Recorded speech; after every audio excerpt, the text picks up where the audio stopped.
नमस्कार, मैं हूं पूजा सिंह और आप देख रहे हैं अपना उत्तराखंड का ये खास बुलेटिन। चलिए बुलेटिन की शुरुआत करेंगे उत्तराखंड की कुछ खास बड़ी खबरों के साथ। उत्तराखंड के मुख्यमंत्री पुष्कर सिंह धामी ने हाल ही में भारत के उपराष्ट्रपति सीपी राधाकृष्णन से शिष्टाचार भेंट की। ये भेंट आधिकारिक और सौहार्दपूर्ण माहौल में हुई, जिसमें दोनों नेताओं ने प्रदेश और देश के महत्वपूर्ण विषयों पर विचार विमर्श किया। इस मुलाकात में मुख्यमंत्री धामी ने उत्तराखंड के विकास योजनाओं, पर्यावरण संरक्षण, पर्यटन विकास और राज्य में चल रही विभिन्न सामाजिक आर्थिक पहलों पर के बारे में भी उपराष्ट्रपति को अवगत कराया। उन्होंने प्रदेश के युवाओं के रोजगार सृजन, डिजिटल और हरित विकास को भी प्राथमिकता देने की बात साझा की।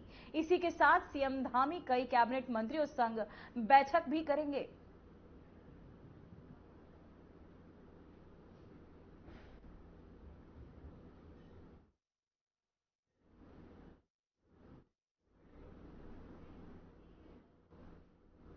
तो वहीं देश के लौह पुरुष सरदार वल्लभ भाई पटेल की 150वीं जयंती के अवसर पर उत्तराखंड में भव्य एकता मार्च का आयोजन किया जाएगा। इस आयोजन को राज्य और राष्ट्रीय स्तर पर बड़े पैमाने पर मनाया जाएगा। इसको लेकर सचिवालय में आयोजित प्रेस कॉन्फ्रेंस में प्रदेश की खेल और युवा कल्याण मंत्री रेखा आर्या ने विस्तृत जानकारी साझा की। मंत्री रेखा आर्या ने बताया कि 31 अक्टूबर को होने वाले मुख्य एकता मार्च में भाग लेने के लिए मेरा भारत पोर्टल के माध्यम से निःशुल्क पंजीकरण की सुविधा दी जाएगी।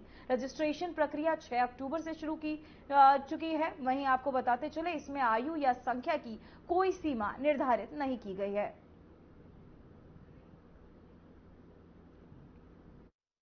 राष्ट्रीय एकता के प्रतीक सरदार वल्लभ भाई पटेल जी की 150वीं जयंती का वर्ष है, वर्ष 2025। 31 अक्टूबर को उनका जन्म दिवस होता है और उस जन्म दिवस को भारत सरकार से लेकर राज्य सरकार पूरे देश भर में और सभी राज्य अपने अपने राज्यों में एकता मार्च के रूप में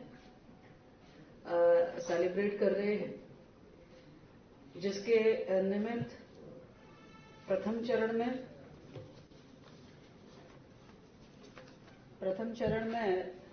माय भारत पोर्टल के माध्यम से देश भर के युवा, देश भर के जो भी इसमें पार्टिसिपेट करना चाहते हैं इस पद यात्रा में या इस एकता मार्च में, वो माय भारत पोर्टल से अपना रजिस्ट्रेशन करा सकते हैं। अपना रजिस्ट्रेशन कराने के साथ में उसमें विभिन्न प्रकार की चीजें, चाहे वो सोशल मीडिया रील की प्रतियोगिता है वो करेंगे, निबंध लेखन करेंगे, क्विज कॉम्पिटिशन्स होंगे और सरदार @150 यंग लीडर्स प्रोग्राम इसमें शामिल होंगे। और ये सब कुछ माय भारत पोर्टल पर हम सबको दिखेगा, मिलेगा और हम पार्टिसिपेट कर सकते हैं। और चूंकि ये ओपन एंट्री है तो यहाँ पर संख्या कोई सीमित नहीं है, संख्या असीमित है, जितने लोग चाहें। और एज का भी कोई क्राइटेरिया नहीं है कि एक ही एज वाले इसमें पार्टिसिपेट करेंगे। सभी स्कूल भी कर सकते हैं, एनएसएस भी कर सकती है, एनवाईके भी कर सकते हैं, महिला मंगल दल, नवयुवक मंगल दल भी कर सकते हैं, एनसीसी वाले भी कर सकते हैं, हमारे सभी युवा भी कर सकते हैं। ओपन एंट्री है तो सीनियर्स भी कर सकते हैं, सभी के लिए ओपन एंट्री रखी गई है। और ये हमारा प्रारंभ हो गया है 6 अक्टूबर से। ये माय भारत पोर्टल जो है वो रजिस्ट्रेशन की प्रक्रिया और ये सारी प्रतियोगिताएं उसमें प्रारंभ हो चुकी है, जिसमें सभी देश भर के और हमारे उत्तराखंड के बच्चे उसमें पार्टिसिपेट।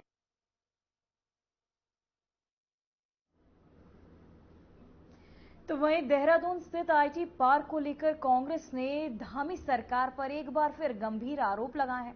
कांग्रेस प्रदेश अध्यक्ष करण माहरा ने वीडियो जारी कर धामी सरकार पर निशाना साधा है। उन्होंने कहा कि मुख्यमंत्री पुष्कर सिंह धामी की सरकार ने आईटी पार्क को रियल एस्टेट प्रोजेक्ट में बदलकर उसकी मूल भावना ही खत्म कर दी है। आईटी पार्क की जमीन को निजी बिल्डर कंपनी को सौंप दिया गया है, जो फ्लैट बनाकर बेचकर मुनाफा कमाएंगी। इस सौदे पर में पारदर्शिता का अभाव है।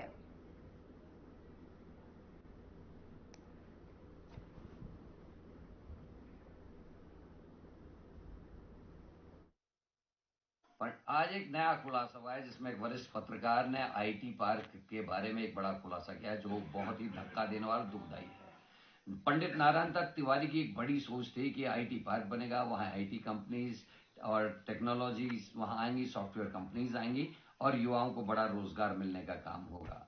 उनके दिमाग में था कि skill and employment oriented economy को हम बढ़ावा देंगे और उत्तराखंड को आगे बढ़ाने का काम करेंगे। लेकिन आज वहां आईटी कंपनीज नहीं आ रही हैं, सॉफ्टवेयर कंपनीज नहीं आ रही हैं, वहां अब बिल्डर्स को जमीन दी जा रही है। और मजे की बात है कि बिड को अगर देखेंगे आपको समझ में आ जाएगा। 40,000 रुपए की मिनिमम बिड रखी गई, जिसमें केवल 46,000 रुपए की बोली लगी और उसके बाद उस कंपनी को फायदा पहुंचाने की नीयत से और भी बहुत सारे काम किए गए। और ये जानकर आश्चर्य करेंगे कि दोनों बिड आरसीसी कंपनी को दी गई और इस कंपनी के साथ को यह भी फायदा पहुंचाया गया कि केवल 25% भुगतान करना होगा, बाकी आसान किस्तों में देने की छूट इनको दी जाएगी। ये बहुत ही गंभीर विषय है। मैं ये जानना चाहता हूं एमडीडीए से और सरकार से और अधिकारियों से कि क्या आईटी पार्क का गठन कंपनीज को देने के लिए हुआ था जो वहां फ्लैट्स बनाएंगी, या इसलिए हुआ था कि वहां ऐसी कंपनीज आएंगी जो सॉफ्टवेयर पे, हार्डवेयर पे काम करने का काम करेंगी, जो टेक्नोलॉजी को बढ़ाने का काम करेंगी। लेकिन आज ये सब कुछ नहीं हो रहा। ये युवाओं के संग, उत्तराखंड के संग बहुत बड़ा छल हो रहा है। सिडकुल की भूमिका भी सवालों के घेरे में है। एसआईडी सीयूएल के उद्देश्य से लोगों को बढ़ावा देना है, ना कि रियल एस्टेट कारोबारियों को बढ़ावा देना। मतलब सिडकुल अपने मुख्य उद्देश्य से भटक रहा है आज की डेट में। दूसरा, पारदर्शिता और जवाबदेही का अभाव इस पूरे टेंडर प्रक्रिया में देखने को मिला है।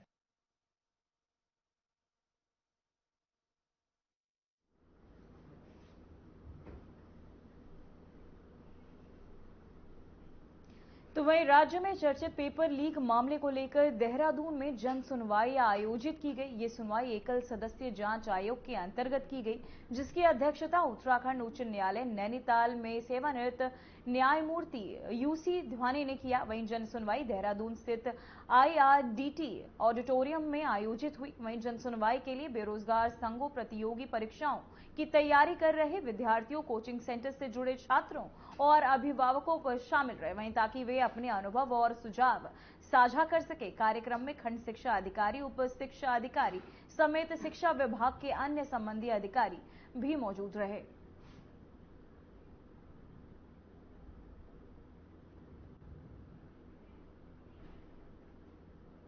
तो वही खबर हरिद्वार से, जहां अपर आयुक्त food safety and drug administration Uttarakhand के निर्देश अनुसार उत्तराखंड के, आपको बता दें, हरिद्वार के ज्वालपुर क्षेत्र में औषधि निरीक्षण टीम ने कई मेडिकल स्टोरों पर औचक निरीक्षण भी किया। वहीं निरीक्षण के दौरान बच्चों को दी जाने वाली कुछ कफ सिरप की बिक्री पर तत्काल प्रभाव से रोक लगाई गई और संदिग्ध दवाओं को सील कर दिया गया। वहीं टीम ने 7 कफ सिरप के नमूने गुणवत्ता जांच के लिए दिए, जबकि पिछले 3 दिनों में कुल 23 नमूने प्रयोगशाला भेजे जा चुके हैं। अधिकारियों ने बताया कि अभियान जारी रहेगा ताकि नकली और असुरक्षित दवाएं जनता तक ना पहुंचे। कई विक्रेताओं ने खुद से संदिग्ध दवाओं की बिक्री बंद कर दी है।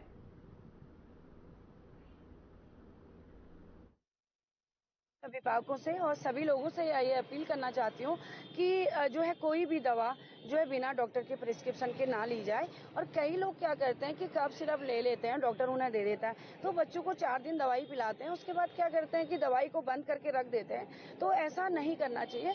डॉक्टर जो भी दवा देता है, प्रिस्क्रिप्शन देता है, तो 5 दिन की, 3 दिन की जिस तरीके से देता है, वो उतनी डोज पिलाने के बाद उसको फेंक दें, ना कि उसे रखने के बाद जो है फिर दोबारा से रिपीट करें। क्योंकि जो भी कफ सिरप होते हैं उनमें शुगर होता है, सॉल्वेंट होता है, तो उसमें जो है माइक्रोबियल कंटामिनेशन होने के पूर्ण चांसेस रहते हैं। तो ऐसे में जो है उसमें कुछ भी माइक्रोबियल ग्रोथ हो जाएगी और कुछ फंगस हो जाएगा, तो वो मानव स्वास्थ्य के लिए हानिकारक होता है। तो हमें सभी को जो है ये चीज जरूरी जाननी है कि कोई भी कफ सिरप रखा हुआ नहीं यूज करना है, उससे फेंक देना है। बस निर्धारित पीरियड के लिए ही उसको यूज करना चाहिए।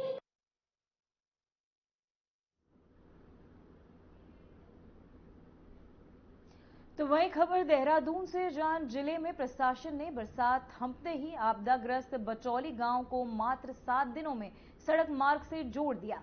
वहीं जिससे वाहनों की आवाजाही सुचारू हुई। जिलाधिकारी सवीन बंसल ने मुख्यमंत्री के निर्देशानुसार बिजली, पेयजल और सड़क की समस्याओं का स्थायी समाधान किया। वहीं 11 जुलाई से क्षेत्र भ्रमण के बाद पेयजल के लिए 3.79 लाख रुपए और विद्युत सुधार के लिए 2.19 लाख रुपए जारी किए गए। प्रभावित परिवारों को मानसिक 4,000 रुपए की अग्रिम सहायता भी दी गई है। वैसा आपको बता दें कि साथ ही स्वास्थ्य शिविर और टीकाकरण के माध्यम से ग्रामीणों को चिकित्सा जरूरतें भी पूरी की गई। ये प्रशासन की संवेदनशीलता और तत्परता का बेहतरीन उदाहरण है।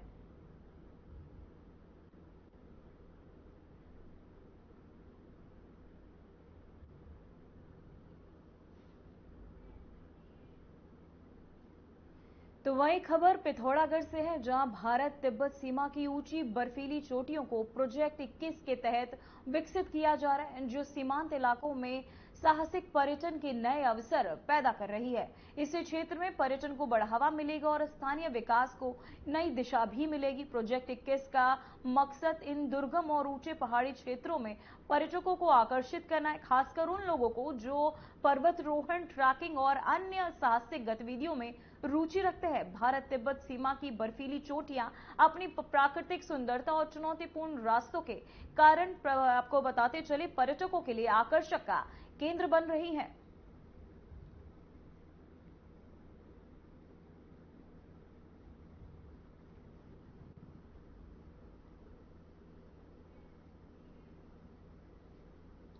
तो वही खबर देहरादून से है, जहां बीते दिन एनसीआरबी की रिपोर्ट का हवाला देते हुए आईजी कानून व्यवस्था नीलेश आनंद भरने ने गुमशुदा बच्चों की रिकवरी में पुलिस के बेहतर प्रदर्शन की बात कही थी। वहीं बाल संरक्षण आयोग उत्तराखंड के अध्यक्ष गीता खन्ना ने भी राज्य में बच्चों की गुमशुदा होने की रिकवरी को लेकर कहा कि इस संबंध में उन्होंने रिपोर्ट आने से पूर्व भी पुलिस के से सवाल किए थे, जिसके बाद उत्तराखंड पुलिस द्वारा उन्हें बताया गया कि गुमशुदा बच्चों में अधिकतर वे बच्चे भी शामिल हैं जो वास्तव में गुमशुदा नहीं थे, बल्कि किसी कारण से बिना बताए कहीं घूमने निकल गए थे, लेकिन कुछ घंटों में ही उन्हें ढूंढकर वापस घर भेजा गया। हालांकि इसके बावजूद आंकड़े बताते हैं कि गुमशुदा बच्चों को ढूंढने में उत्तराखंड पुलिस ने अच्छा कार्य किया है।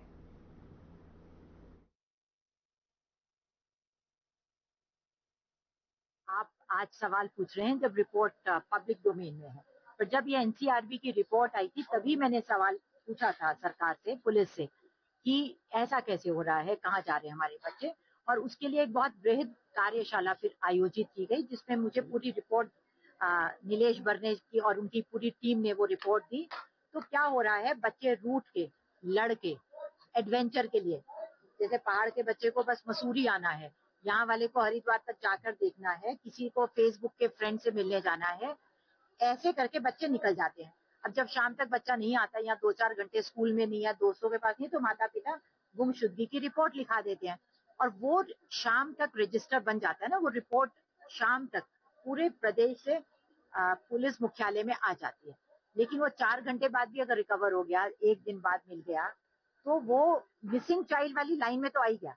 इसीलिए आपने देखा रिकवरी रेट भी हमारा 95% से ऊपर है। तो जो असली मिसिंग चिल्ड्रन है ये वो नहीं है, बट क्योंकि बाय डेफिनेशन एक बार रिपोर्ट आ गई और वो मिसिंग चाइल्ड में आ गया। नहीं, मैं समझता हूँ, हम इस पे आप मेरे से अलग के बैठो, ठीक है। हम तो यहाँ ओवरऑल स्थिति पे बात कर रहे हैं, ओवरऑल फिगर, ठीक है। मैं ये मानता हूँ कि कभी कभी हीनियस क्राइम अभी हुए हैं, सेंसेशनल क्राइम भी हुए, तो हम लोग ओवरऑल स्थिति में बात करते हैं, इंडिविजुअल पे हम बाद में बात करते हैं।